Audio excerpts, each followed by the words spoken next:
One of the hardest things to recognise in life is the gap between who you imagine yourself becoming and who you're actually being day to day.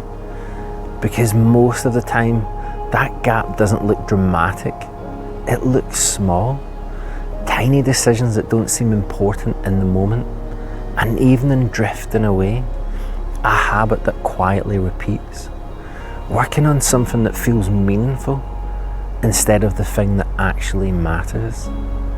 And those moments don't seem like much on their own, but when they repeat every day, they slowly start building the structure of your life, which means something strange can happen. You can spend years talking about the life you want to build, while the version of you capable of building it never quite appears. So for me, the other day, I had a moment. I suddenly saw that gap very clearly.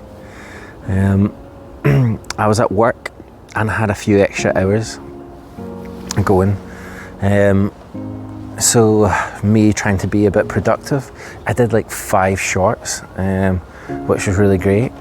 And then I still had a bit of time. So I decided to write a letter to my wife. Obviously we're still split up, but for me, I've not had the closure. So I thought that was quite a good use of my time. But I got to a point where I was actually kind of writing about what I'm doing, how I'm becoming, and where I'm going in my direction. And I kind of got to a point where I was saying, I'm going to start writing a book. I'm going to start doing a kind of 13-week program, which is what I'm trying to do with these videos. But once I started writing that, I actually realised that I wasn't actually doing that. I was actually writing to her instead. So it kind of stopped me in my tracks, and right away I was thinking that is procrastination as well. Even though I feel as if that is work that is meaningful for me to justify, I actually realised that it was for a future event, because I wasn't going to send that letter yet. But for me, obviously, recording this video just now, I kind of already said to myself I'm going to do 2 videos per week, and the direction I'm going with the next 13 videos is to write a kind of 13-week program and actually write a book from it all. Now, these are just all the kind of principles and lessons I've learned over this YouTube journey that I've found from different people that I feel as if is actually useful, and it's helped me. So I kind of wanted to share that, but I kind of wanted to marry up my time so that my time is spent efficiently and productively. So as I said, like creating a video, at the same time creating a chapter for the 13-week program, and also for the book as well. So yeah, that kind of leads me on to, like procrastination. It can, as I said, like feel as if you're doing something meaningful, but if it's not suiting you at that moment in time, then you can start to feel a bit anxious with it. And that's what I've found, like doing all these kind of healing journeys, actually feeling aligned and stuff, that like when I start feeling like I've been procrastinating or I'm not doing something productive, I get really anxious and my energy is a wee bit low. I start getting a bit restless, so I kind of need to shift that energy right away. But with like kind of when you catch yourself drifting, like the more you're kind of doing this, the more you're kind of going through these kind of different steps, the more that you can catch yourself doing them. So actually moving on with that is I feel like the most common kind of thing with people as well about procrastination or trying to do something meaningful is that they say that they've not got enough time in the day. Now, if you really think of it, that's just because it's a lot of subconscious. So you're doing like your routines, you're like scrolling, you're having drinks, watching TV, you're doing other things.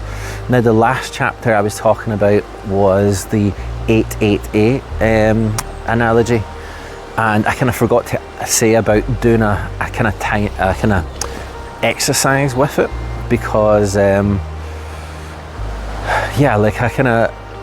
wanted people to actually like kind of start to notice their time and what they're doing.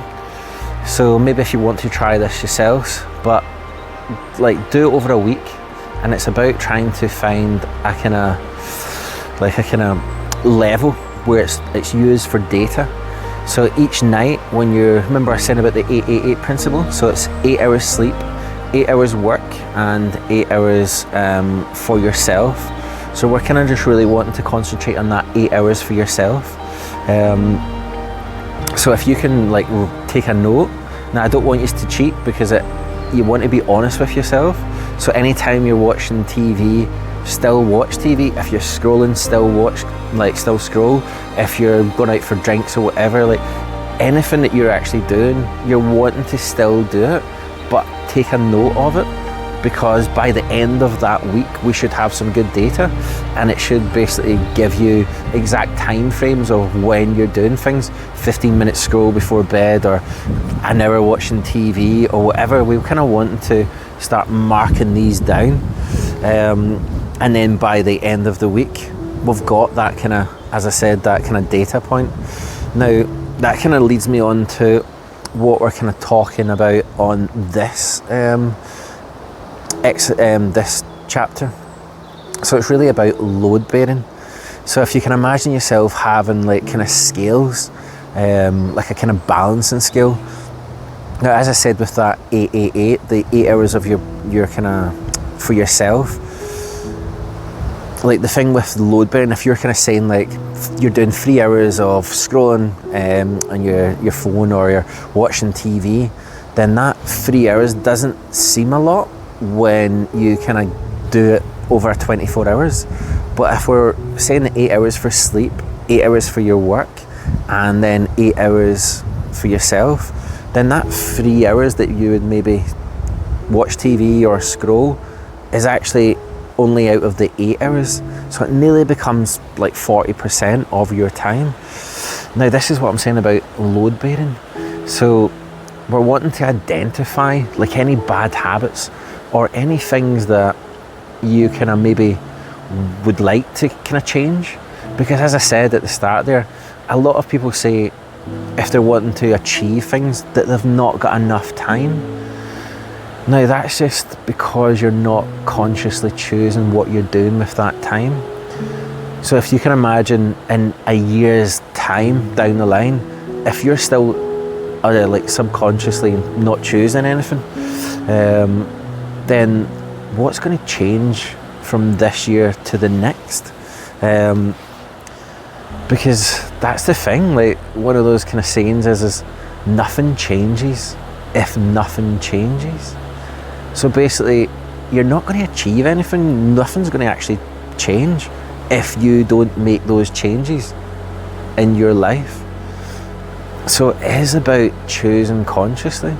Now, like going back to the first chapter, I got you to write down the 25 things that you would like to achieve in the next 3 to 5 years. So this is you basically identifying things that you want to consciously bring into your life. So obviously, like say if you started doing things, then a year down the line, you can actually achieve something at least, or like move in the direction that you want to go down. So yeah, like that's with the load bearing. So like as I said, it's the kind of balance of scales is once you kind of shine a torch on those kind of hours that you see is that's a kind of bad quit, like a bad kind of habit, then this is what we're kind of wanting to basically try to replace. So you want to take out your kind of bad habit and then replace it with a good habit that you've consciously chosen. So that kind of leads me on to a story that with, it's basically like Richard Branson.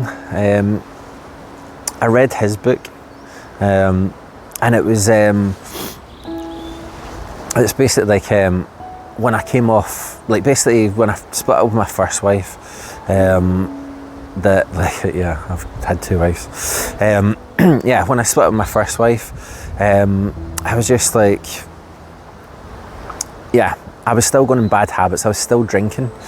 And one time I actually turned up at the door when I was meant to have my boys, and I went out the night before and I was still drunk. So it's a massive no-no, but I just wasn't thinking. And when I got there, my wife rightly said, like, you're not having the boys. But instead of just not having the boys there, I got banned from seeing them for 2 weeks. So it was like, for me, it just, like, I really kind of hurt, like, what am I doing? Like, kind of try to turn my life around. So in my wisdom, I decided to book a holiday to Ibiza for 5 days, and the idea was to come off alcohol. Now, Ibiza for me isn't really just a party island, because I've been there 13 times now, and I've went from every month from March till November. So when I actually fly in, I feel like I'm flying home. As soon as you get off that airport, it's just this amazing feeling. I actually remember walking behind a little kid one time. She must have been like 3 years old or something. And as soon as we arrived in the airport, she's like, yes! And I was like, that's exactly how I feel. So for me, it's like about the beaches and going for walks, restaurants, hanging out with your friends, and then there's a nice hippie vibe to it as well. So for me, I thought, let's go to Ibiza and get off alcohol, and I did. That was easy, that was fine. But on the plane on the way over, I took a couple of books, and for me, I don't normally read books. I would normally just start reading a book once I'm kind of what I feel into it. So there was a book, the Richard Branson book. I can't remember what one it was, but it's getting a wee bit dark. I don't know if you can actually see me still. So it was a Richard Branson book I read. I'm not too sure which one, but the kind of first chapter was talking about getting over addictions. And obviously for me, that resonated because, as I said, I don't normally just, I didn't buy that book for that reason, for that chapter. I actually didn't realise that chapter was in it. But for me, that was just like kind of intuition, just landed that I read that kind of book. So the first part of it was talking about a kind of an analogy of a tabletop. So they kind of says that, look, if you're wanting to get over addictions, you need reasons, and the biggest kind of, you need one massive reason, and if you can imagine that's your tabletop. So right away, because I basically got banned from seeing my boys, I was like, that is my reason. I don't ever want to not be able to see my boys. So that was my tabletop. But then Richard Branson goes on to say, like, for that tabletop to actually stand, it needs as many legs as possible for stability. So those legs are different reasons. So for me, it was like I was snoring really bad with alcohol. I had like 4 or 5 day hangovers. It was costing a lot of money. I was kind of tying my personality with it all and stuff like that. I was truck driving at the time, so obviously you can't go out drinking if you're working the next day. So there was loads of reasons that I knew that I wanted to come off alcohol. So yeah, with that whole trip, and then after it, I stuck with that. And the thing with that chapter, it basically says that if you do something for getting over addictions, if you stay off it for 90 days. Now for bad habits, it's normally, the science kind of behind it is normally just 66 days. But for addictions, it's a lot more work in your mind. So they say to get over addictions, to rewire your brain, it's 90 days without it to kind of come off it. Now with that, they say that it's really difficult to come off addictions because the time that you would normally spend doing it, it just reminds you, and you play in your head, oh, I want to go for a drink, or like whatever your addiction is. So the best thing to do is to replace that, like as I said, that kind of load bearing, replace it with a good habit. And so obviously for me, I was out in Ibiza, and I could imagine myself living there one day. So I thought I would learn Spanish. So I did Spanish every day for 2 hours, and I stuck that for over the duration of me coming off alcohol. Now that time I didn't actually stay off like alcohol. I got to 5 months, and at that time I had a friend try to come off it as well, and he's like, oh no, like I just want to kind of not necessarily ever not drink again, but just to basically lower my kind of intake. So I kind of decided to do the same, and at first I was like, yeah, this is really cool, I'll just drink, I'm just looking at the darkness is getting really kind of light, getting dark again. So for me, like I kind of never came. I just decided that right, I'll come off, like I'll still drink again. And so yeah, at first I was having a couple of drinks. I was like, yeah, this is fine. This is really cool. I'm still being able to enjoy myself. And then before you know it, I was back binge drinking and going back to the old 4 or 5 day hangovers again. So I was like, nah, I need to come off that like altogether. But I never actually managed that until like 2.5 years ago, when I got married again. When my wedding day was actually the last day I drank, because I knew I had to come off it. But yeah, I actually still did Spanish for like over a year, and that was me doing that every single day. So with adding in good habits, it's the exact same amount of time. So like if you, obviously for just normal habits, I think they'll obviously say 66 days, but for addictions, whatever, it was like 90 days. So yeah, I replaced that kind of bad habit with learning Spanish. And yeah, so like obviously the first chapter, the first lesson we've kind of got used to do is write down 25 things that you want to achieve in the next 3 to 5 years, and that is you consciously choosing. So the last kind of chapter about the 888 was kind of trying to identify time that you want to that you can maybe book yourself a slot to add these good habits. Now this one is the 90-day reset, so, and load bearing. So it's actually to try to identify bad habits that then you can say, right, I'm spending far too much time on this. And obviously for yourselves, like as I said, I was talking about procrastination. Like you probably feel it yourself, like you're procrastinating, you're scrolling, you're doing TV, whereas you probably could do something more productive. And if you've identified consciously what you could fill those, you could best replace that time, then this is what we're trying to do. We're wanting to try to identify a bad habit or even an addiction and start to like put this practice in place and not do it for 90 days. Like addictions, to get over addictions is hard. Like I'm not gonna lie, 90 days is kind of hard. It is like motivation, but these are the kind of tips and tricks, is like try to think of the big reasons for you not to do it, and anytime you feel as if you're falling back into that, then you can just think of these ideas and go, right, like that's a reason for me not going back to that. So I had to pause there because somebody was walking past. So I kind of just want to go with a kind of summary of what I've kind of spoke about. So yeah, the biggest lesson for me wasn't like kind of coming off addictions or whatever. It was to give myself the confidence to say that I can do this. Because it's like, as I said, sometimes with the start of the conversation about people don't feel as if they have enough time. But if you're not consciously choosing, then what's going to change from this year to the next?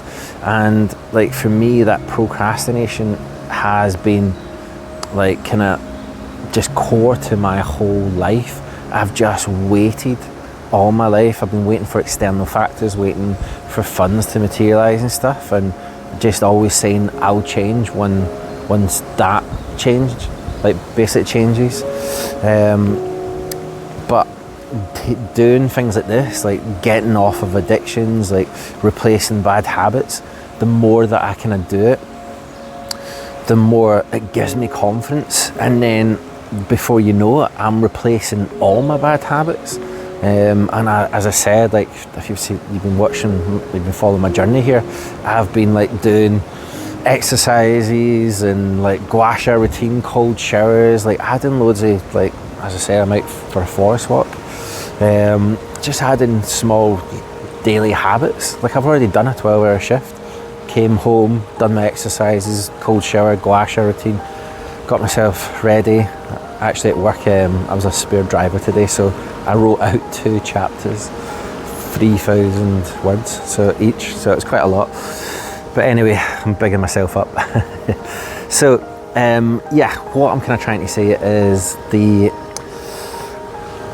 when you're kind of procrastinating and you've already started this process, there is a kind of a warning with it as well, because you're becoming aware. So you really start to stop yourself, like when you're like doing something that you feel as if is not productive, you stop yourself and you're getting anxious and all the rest of it. And if you're basically doing a job that you're not aligned with, or there's other external factors that you can't change yet, because obviously for me, I was saying about the job, like you're kind of wanting to start doing something you're aligned with, so that then you can then kind of shift over, transition into the role that you've consciously created for yourself. So for me, like all this kind of like work that I've done, I've realised when I was aligned and realised that there isn't really a job out there for me that I can just go and work for somebody else that is aligned with exactly what I want to do. So I've realised I need to build this myself, kind of thing. So that whole thing, what I was saying is when you get frustrated, like that anxious feeling is quite bad. And like I've done a video before talking about, I think it was like this thumbnail was Cypher was right, obviously talking about the Matrix and Cypher when he says, don't you just wish you just took the blue pill and just stayed in like kind of like Wonderland as such. So meaning that like what's it, ignorance is bliss. Yeah, and that's what I'm saying. It's like when you're starting to feel anxious, you're feeling all those kind of feelings, and if you're not fully transitioned into the life that you want, it can feel like that. It can be frustrating. It can make you feel as if I do want to, do you know what I mean, just go back and numb all those kind of, yeah, like your thought process and stuff. But the problem is, it's like once you go down this journey, there's no stopping.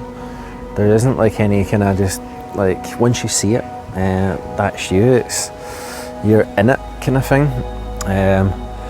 So yeah, I needed to kind of say that wee bit of warning when you're going down this kind of route of awakening and doing all these kind of paths and all that kind of thing.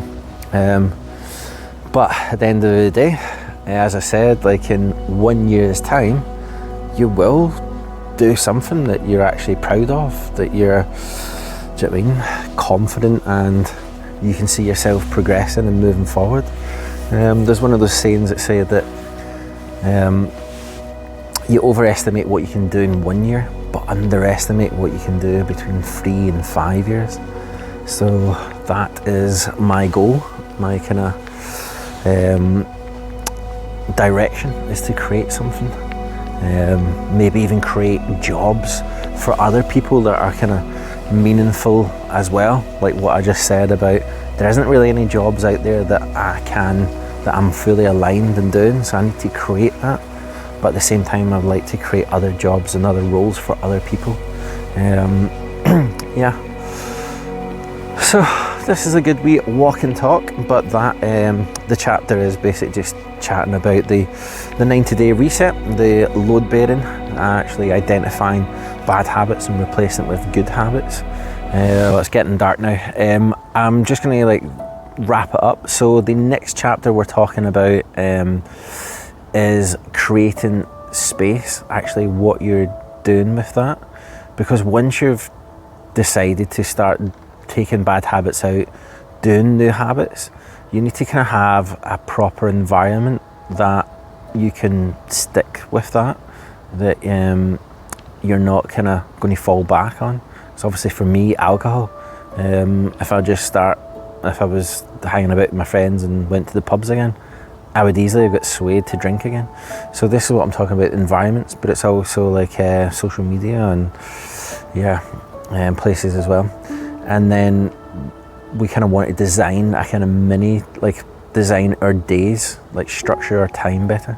So yeah, that's their next lesson or next chapter. So I am going to leave it here in the dark. I'll go home and get my dinner. But Slanjiva.